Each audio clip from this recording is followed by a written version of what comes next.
My name is Clara. I'm 22 years old and I've been living alone for a little over 6 months. I've always been very independent, but lately I admit, it's been hard. College, my internship, all the pressure, the constant rush. I'm always so exhausted that when I get home, I barely have the strength to eat. All I want is to lie down and sleep. That night was no different. I threw myself onto the bed, wearing that old oversized t-shirt I use when I'm dead tired. The ceiling fan spun slowly, making that annoying sound of unbalanced blades. The window, as always, was slightly open, letting in a cold breeze that gently moved the curtain. I remember looking at the clock, 2:43 a.m. The rest of the house was immersed in absolute silence, except for the constant sound of the fan and the occasional creak coming from the old armchair in the corner of the room. I always leave the armchair there, but that night, it seemed darker than usual. I curled up, pulled the sheet up to my chin, and closed my eyes. It didn't take long, and I was out. But at some point in the middle of the night, I woke up. Or at least, that's what I thought. My mind was awake, but my body wasn't. I tried to turn over, move my arms, but nothing.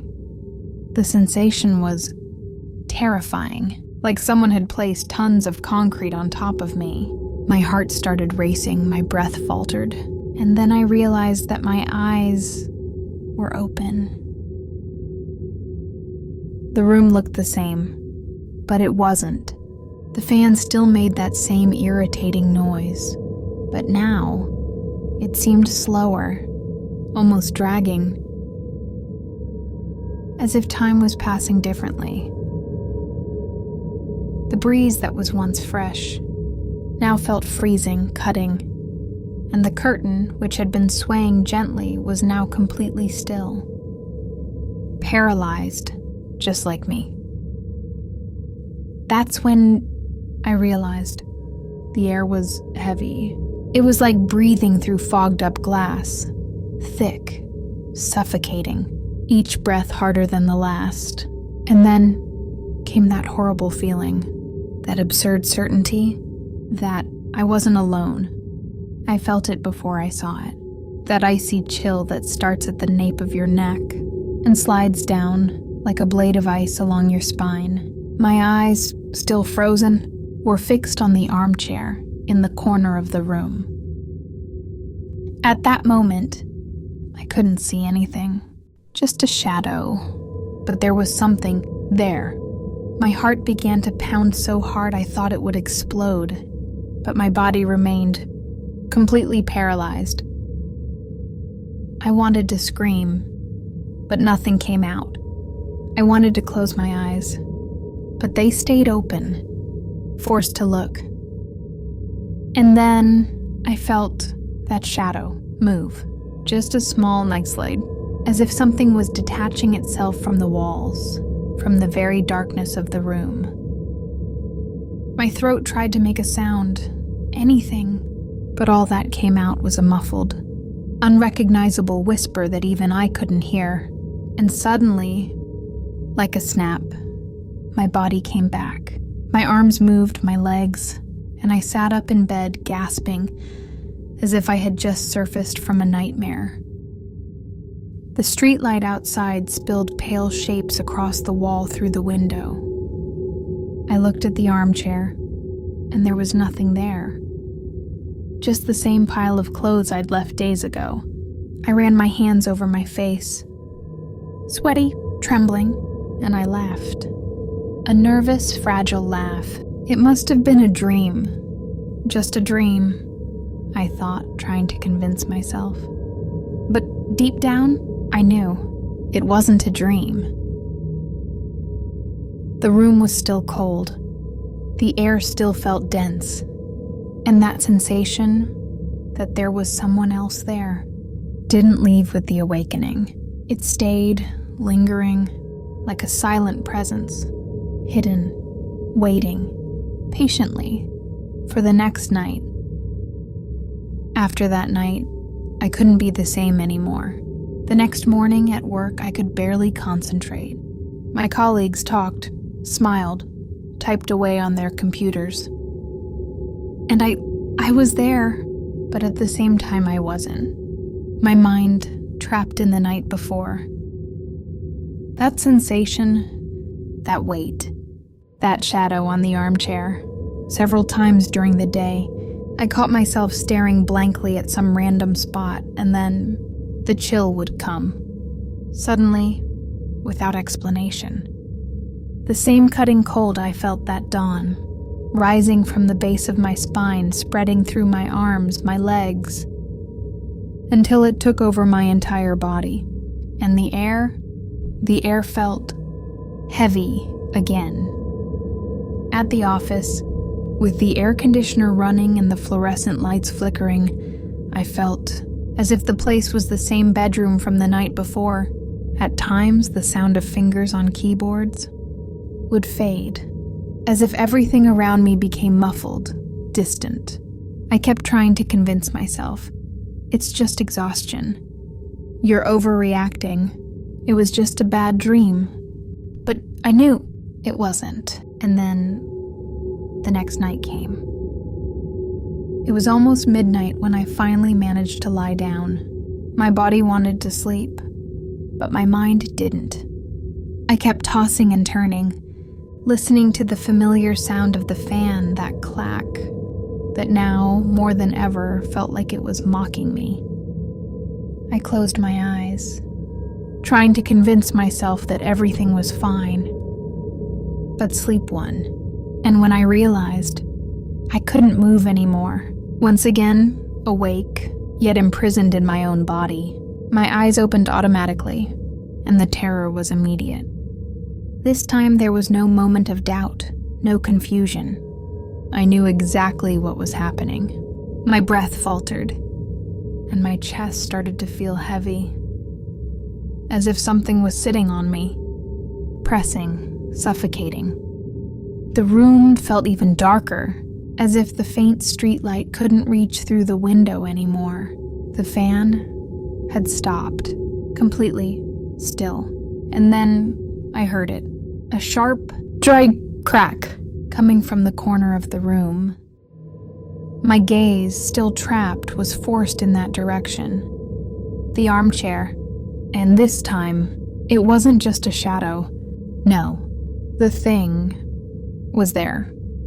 At first, just a blur, as if the darkness of the night had decided to gather in a single point. And little by little, it began to take shape. The silhouette was misshapen, arms far too long. The hands, or what looked like hands, hung at its sides with long, thin fingers, almost like dry branches. The body, hunched, thin but at the same time, solid and pulsing, and where a face should have been, there was only emptiness. Two deep black holes, as if they were eyes staring at me. In that moment, I knew it wasn't a hallucination. It was real. I wanted to scream, to struggle, anything, but I couldn't. All I could do was stare, as that thing took a step, and then another. The feet, or rather, the shapeless appendages, touched the floor without making a sound. And it was getting closer. The room, once cold, now felt freezing, and my skin prickled as if thousands of needles were piercing it. When the creature reached the side of the bed, it leaned over me, and I could feel it. The smell, a damp odor of wet earth, mixed with something rotten, like forgotten meat. And then it spoke. Not with a voice, not with a mouth, but directly, inside my head. A whisper, dense, deep, muffled, almost paternal. Don't fight. My veins felt like they froze and my mind screamed, desperate. But my body remained motionless, surrendered.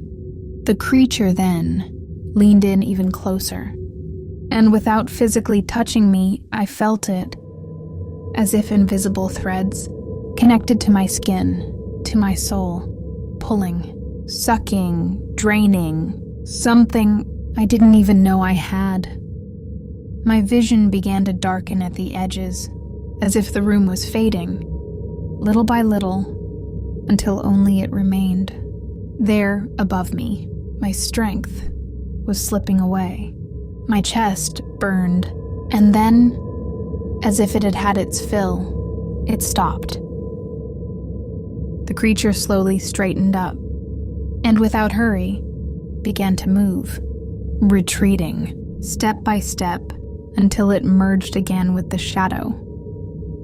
In the armchair, disappearing, as if it had never been there. At that exact second, my body responded again. I jolted, gasping violently, like someone emerging from underwater.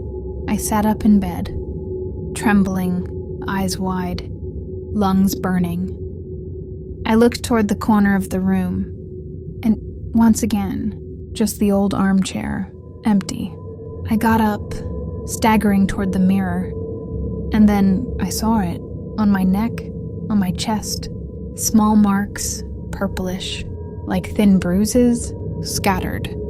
Exactly where I had felt that thing had grabbed me. I touched them with my fingers, and the chill returned. Cold, intense, visceral. No, it hadn't been a dream. This time, and there was no way to deny it.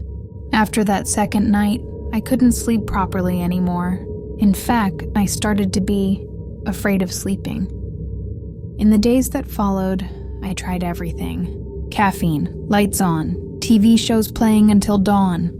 Anything to keep my mind awake, active, far from that state of vulnerability. But the body eventually gives in. And on the third night, even fighting, I fell asleep. And just like before, I woke up paralyzed. There was no room for doubt anymore, no rationalizations. It was like a cycle repeating itself, with surgical precision. The room plunged into an ever thicker, colder, quieter darkness. The shadow, always in the same corner, always watching me, always waiting. That night, it didn't rush.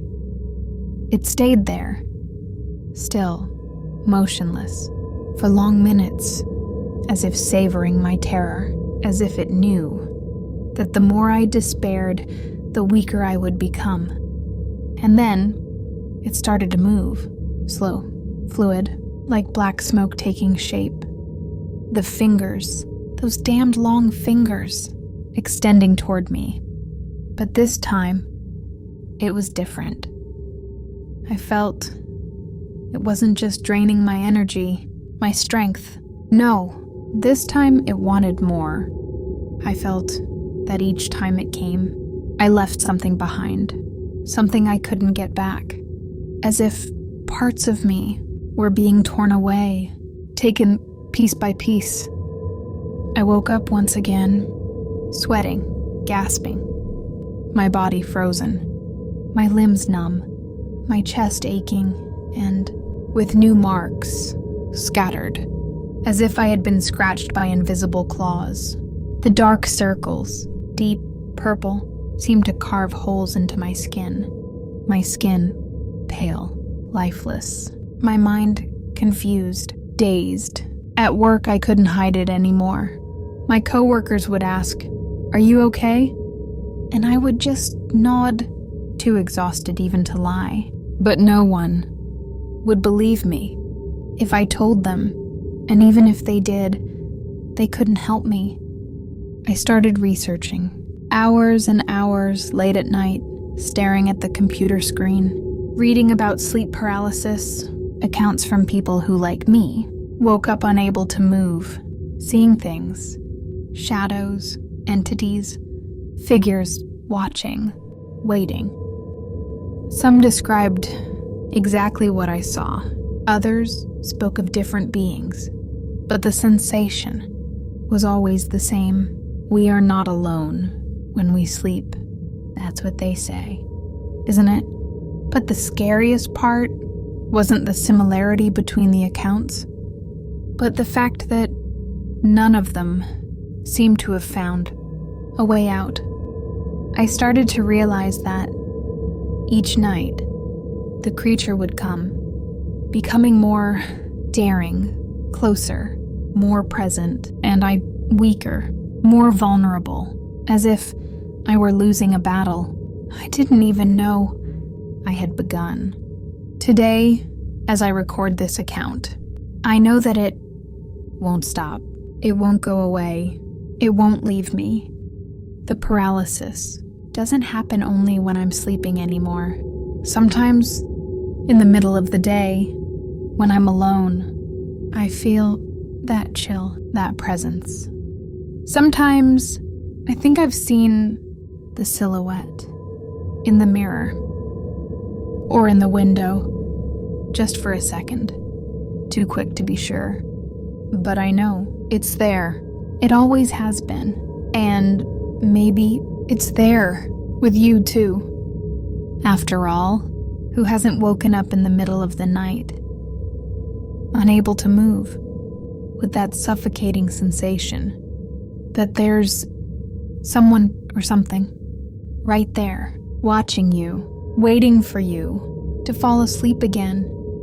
So, if this has happened to you, or if it happens tonight when you open your eyes and realize you can't scream or move a muscle, and that presence comes from the dark corner of your room, don't fight.